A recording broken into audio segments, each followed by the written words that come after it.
The live TV, सच सबसे आगे। नमस्कार, द लाइव टीवी आप देख रहे हैं, आपके साथ मैं हूं आदित्य कुमार। दरअसल संसद का पहला दिन ही हंगामेदार रहा और जिस तरीके से बाहरी प्रोटेम स्पीकर को लेकर संविधान का सबक सिखाने की बात, संविधान सिखाने की बात बताई गई विपक्ष के द्वारा और संविधान की किताब लेके आए गए, उससे साफ समझ में आ रहा था कि जो लोग संविधान को खत्म करने की बात कर रहे थे, जो लोग संविधान समाप्त करने की, संविधान को बदलने की बात कर रहे थे, उन सब के मुंह पर करारा तमाचा दिखाई दिया। आप समझिए, पहले दिन ही संसद का माहौल ऐसा लग रहा था कि वहां सिर्फ संविधान की चलेगी और संविधान ना मानने वालों की वहां पर बिल्कुल भी नहीं चलेगी। यह साफ साफ दिखाई दे रहा था। आप देख सकते हैं कि दैनिक भास्कर पर खबर है कि प्रोटेम स्पीकर की नियुक्ति का विपक्ष ने इसको लेकर प्रदर्शन किया है। सोनिया समेत विपक्षी सांसदों ने संविधान की कॉपी लहराई। खड़गे बोले संविधान तोड़ रहे हैं, मतलब पीएम संविधान तोड़ रहे हैं, मोदी जी संविधान को तोड़ने की बात करें, ऐसा खड़गे ने भी आरोप लगाया है। तो पहले दिन से ही विपक्ष की मंशा साफ हो गई है कि इस बार सरकार पूरे प्रेशर में है, सरकार को सुनना पड़ेगा। संविधान की जो बातें हैं, संविधान को ना मानने वालों को भी संविधान बताने की जरूरत है, क्योंकि प्रोटेम स्पीकर का पद विपक्ष के पास ही रहा है। इसमें देखा जाता है क्या विपक्ष के पास वो पद रहेगा या फिर चंद्रबाबू नायडू को मनाने के लिए प्रोटेम स्पीकर का पद उन्हें दे दिया जाएगा। ये भी अपने आप में अब सवाल बना हुआ है, क्योंकि अगर ऐसा होता है तो चीजें और भी गड़बड़ हो सकती हैं आने वाले समय में। क्या कुछ हुआ है आज पहले दिन और कैसे पीएम मोदी को पहले दिन ही संविधान को लेकर जिस तरीके की बातें विपक्ष के सांसदों द्वारा कही गई हैं, वो जरूर चुभ रही होंगी, एक एक बातें चुभ रही होंगी। प्रोटेम स्पीकर की नियुक्ति पर यह विपक्ष का प्रदर्शन था। 18वीं लोकसभा का पहला सत्र आज यानी कि 24 जून से शुरू हुआ। विपक्षी सांसदों ने भर्तृहरि महताब को प्रोटेम स्पीकर बनाए जाने पर विरोध प्रदर्शन किया। सांसदों ने संसद परिसर में महात्मा गांधी की प्रतिमा के सामने संविधान की कॉपी लहराई और संविधान बचाओ के नारे भी लगाए। विपक्षी सांसदों ने कहा कि सरकार ने नियमों के खिलाफ जाकर प्रोटेम स्पीकर नियुक्त किया, यानी जो प्रोटेम स्पीकर बनाया गया है वो नियमों के खिलाफ जाकर किया गया है। नियम के मुताबिक कांग्रेस के सुरेश को प्रोटेम स्पीकर बनाया जाना था, क्योंकि वे 8 बार के सांसद हैं। दरअसल जो प्रोटेम स्पीकर होता है वो प्रोटेम स्पीकर जो उच्च मतलब ज्यादा बार सदन का सदस्य रहता है उसको ही प्रोटेम स्पीकर बनाया जाता है।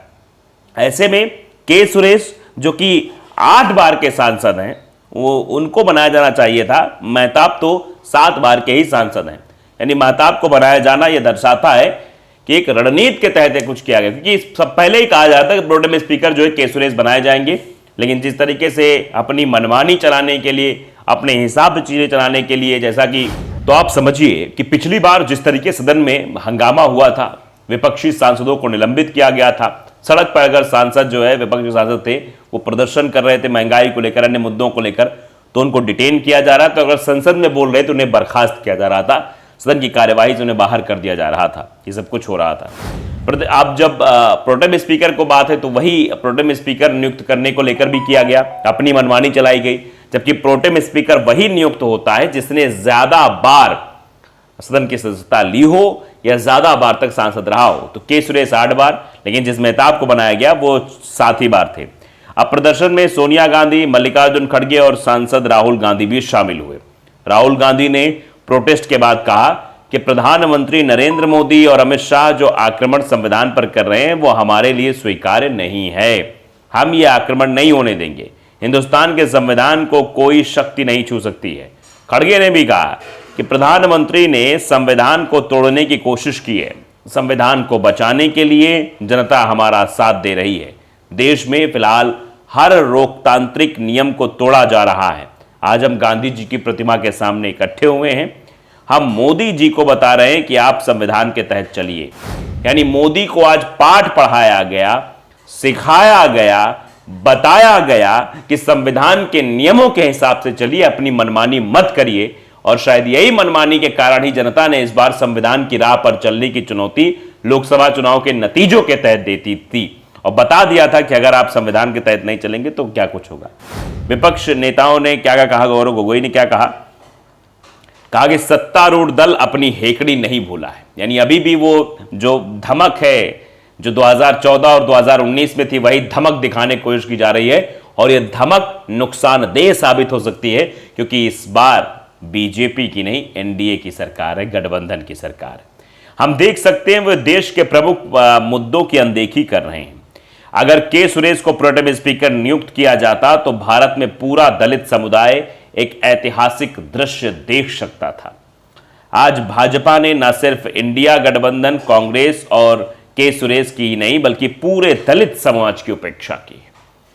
क्योंकि के सुरेश दलित समुदाय जाते हैं तो अपने आप में जो 8 बार का सांसद चुनकर आए उसे ही प्रोटेम स्पीकर का पद मिलना चाहिए, लेकिन प्रोटेम स्पीकर किसी और को बनाकर यह साफ तौर पर गौरव गोगोई का कहना है कि उन्होंने दलितों के साथ अन्याय किया है। केसी वेणुगोपाल कहते हैं कि इंडिया गठबंधन बापू के आशीर्वाद से लोकसभा में एंट्री ले रहा है, साथ ही जनता के मुद्दों, चुनौतियों, आशाओं, आकांक्षाओं को आवाज देने और सरकार को आईना दिखाने के नए संकल्पों के साथ 18वीं लोकसभा में प्रवेश कर रहा है। हम लोकतंत्र के संरक्षक हैं, संविधान की रक्षा के लिए हम प्रतिबद्ध हैं, हम अन्याय के खिलाफ लड़ेंगे। यानी सीधे तौर पर विपक्षी सांसदों ने यह बता दिया है कि इस बार पुराना रवैया नहीं चल पाएगा, संविधान को मानना पड़ेगा और संविधान की हम रक्षा करने के लिए सदन में आ रहे हैं। कल्याण बनर्जी ने कहा कि हम इसलिए प्रोटेस्ट कर रहे हैं क्योंकि संविधान के प्रावधानों को बदला जा रहा है। प्रोटेम स्पीकर की नियुक्ति से मोदी सरकार ने संवैधानिक परंपराओं को खत्म करने की कोशिश की है। वहीं सुदीप बंदोपाध्याय लिख रहे हैं कि हम चाहते हैं कि संविधान सुरक्षित रहे। जब इंडिया और बांग्लादेश के बीच समझौते होते हैं तो वे सिर्फ पश्चिम बंगाल सरकार को बुलाकर एक तरफा फैसले नहीं ले लेते। हमें 18वीं लोकसभा के पहले दिन से ही संविधान को बचाना होगा। यानी पहले दिन से हमें इस संविधान को बचाने का निर्णय लेना होगा और इसके खिलाफ आवाज उठानी होगी। जो संविधान को नहीं मानते हैं, संविधान की परिपाटी पर नहीं चलना चाहते हैं, उन सबको सिखाना पड़ेगा। सौगत रॉय ने कहा कि हम संविधान को नष्ट करने के भाजपा के प्रयासों का विरोध कर रहे हैं। जो ये भाजपा का प्रयास है कि हम संविधान को नष्ट कर देंगे, वो नहीं हो पाएगा। अब समझिए तरह तरह के रिएक्शंस भी आ रहे हैं। जयराम रमेश ने भी कहा और केंद्रीय मंत्री भी अब बोल रहे, क्या बोल रहे हैं, विपक्षियों प्रदर्शन को लेकर सुकांत मजूमदार ने कहा कि विपक्षियों को इस बार थोड़ी ज़्यादा सीटें मिली हैं, इसलिए ये लोग हर बात का विरोध कर रहे हैं। भर्तहरि मेहताब सीनियर सांसद है, वे लगातार 7 बार चुनाव जीते हैं। के सुरेश भले ही 8 बार जीते हों, लेकिन वे लगातार सांसद नहीं रहे, बीच में एक चुनाव हारे थे। परंपराओं की बात तो कांग्रेस ना ही करे तो अच्छा है, जिसने इमरजेंसी लगाई वो संसदीय परंपराओं की बात नहीं कर सकता है। इस तरीके की बातें भारतीय जनता पार्टी के नेताओं द्वारा कही जा रही हैं। मतलब ये है कि गैप नहीं टूटा जाता। अब की कहा जाता है कि जो ज़्यादा बार सांसद रहा, जो सबसे वरिष्ठ होता है, वही प्रोटेम स्पीकर का पद पर आसीन होता है, लेकिन यहां पर तो इससे मतलब ही नहीं भाई। भर्तृहरि मेहताब को प्रोटेम स्पीकर नियुक्त करने का फैसला सरकार ने 20 जून को लिया था।